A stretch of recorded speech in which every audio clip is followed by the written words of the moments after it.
સુરતમાં ગુજરાત પોલીસની crime conference યોજાઈ હતી। ત્યારબાદ ડીજીપીએ પત્રકાર પરિષદ સંબોધી હતી અને વિવિધ મુદ્દાઓ પર વાત કરી હતી। સુરતમાં ડીજીપી વિકાસ સહાયની હાજરીમાં ગુજરાતની ક્રાઇમ કોન્ફરન્સનું આયોજન કરાયું હતું, જેમાં મોટા શહેરોના પોલીસ કમિશનર અને આઈજી હાજર હતા।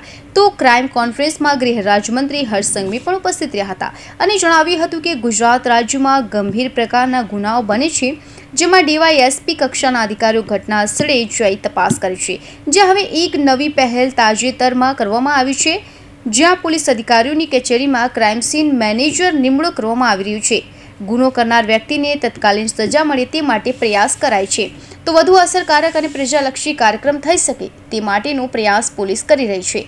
કેફી દ્રવ્યો મુદ્દેની લડાઈમાં ગુજરાત પોલીસનું મોટું યોગદાન રહ્યું છે।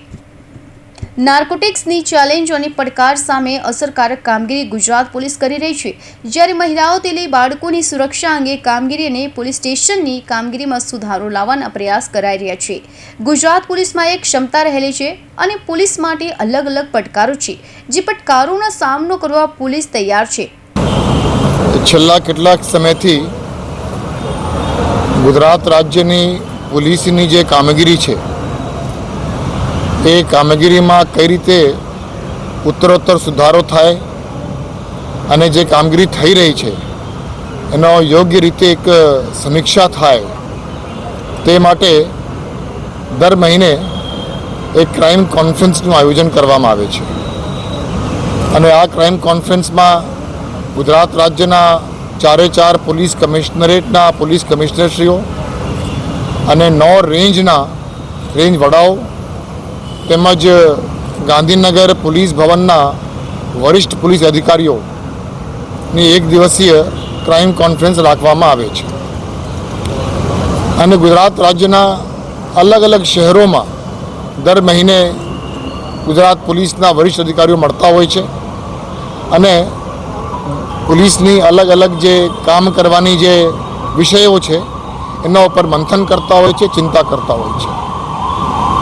આપણે જાણીએ છીએ કે ગુજરાત પોલીસની કામગીરીમાં ઉત્તરોત્તર સુધારો થાય તે બાબતે અવારનવાર નિયમિતપણે ગુજરાત રાજ્યના માનનીય મુખ્યમંત્રી શ્રી ભૂપેન્દ્રભાઈ પટેલ સાહેબ તરફથી પણ ગુજરાતના પોલીસ અધિકારીઓને અવારનવાર માર્ગદર્શન આપવામાં આવે છે, સૂચનાઓ આપવામાં આવે છે અને આજે જ્યારે સુરતમાં એક દિવસીય ક્રાઇમ કોન્ફરન્સનું આયોજન થયું ત્યારે ગુજરાત રાજ્યના માનનીય ગૃહમંત્રી શ્રી હર્ષભાઈ સંઘવી આ ક્રાઇમ કોન્ફરન્સના ઉદ્ઘાટન સમારંભમાં હાજર રહ્યા હતા અને ગુજરાત પોલીસની કામગીરી અંગે એમને સમીક્ષા પણ કરી હતી અને ઉપસ્થિત રહેલ અધિકારીઓને માર્ગદર્શન પણ એમને આપ્યું હતું।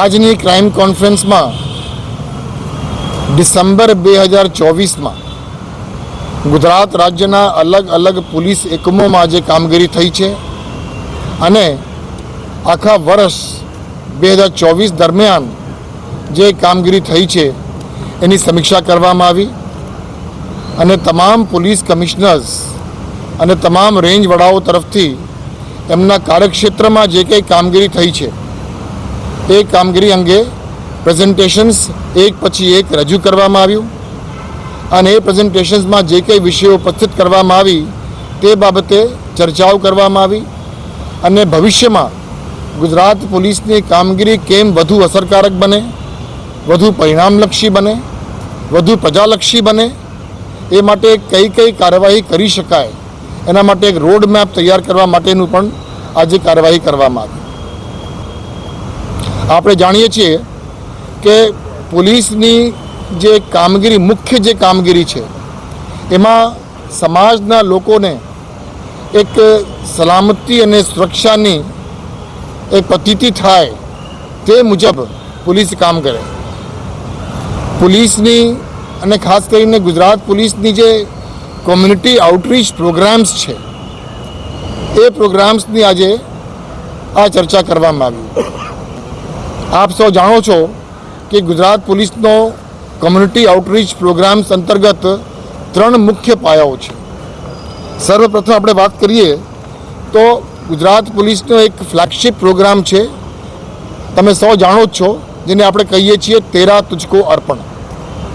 મને અત્યારે જણાવતા ખૂબ આનંદ થાય છે કે સન 2024માં ગુજરાત પોલીસના અલગ અલગ એકમોમાં 13 તુજકો અર્પણના 3300થી પણ વધુ કાર્યક્રમો કરવામાં આવ્યું અને આ કાર્યક્રમો અંતર્ગત લોકો જે પોતાના મિલકત ગુમાવ્યા હોય ચોરીમાં કે અન્ય કોઈ પણ ફ્રોડની માધ્યમથી એવા 153 કરોડની મિલકત જે તે પ્રજાના લોકો છેલ્લા 3 વર્ષમાં ફક્ત રાજ્યમાં નહીં પરંતુ દેશમાં અને દેશની બહારથી લોકો નાર્કોટિક્સના ધંધામાં સંકળાયેલા છે તેવા મોટો માથાઓને પકડ્યા છે જે હાલ જેલમાં છે.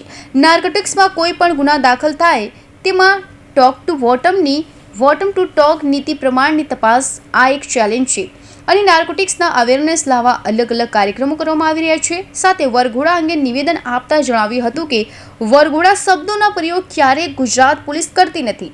આ શબ્દ પ્રેસ અને મીડિયાથી આવેલ શબ્દ છે. કોઈ ગુનો બને ત્યારે પુરાવા એકત્ર કરવાના હોય છે જેને રિકન્સ્ટ્રક્શન કહેવામાં આવે છે. વરઘોડા કાઢવાનું કાર્ય પોલીસ ક્યારેય કરતી નથી. તો સ્ટેટ મોનિટરિંગ સેલની કામગીરી અંગે જણાવ્યું હતું કે જ્યારે પ્રોહિબિશન અથવા જુગારનો ક્વોલિટી કેસ કરવામાં આવે છે ત્યારે ઇન્ક્વાયરી પૂર્ણ થાય બાદ પગલાં લેવામાં આવે છે. સ્થાનિક પોલીસ સ્ટેશનની જ્યારે પણ બેદરકારી આવે ત્યારે કાર્યવાહી અને સસ્પેન્ડ કરવામાં આવે છે. Bureau report, Hind TV news, Surat.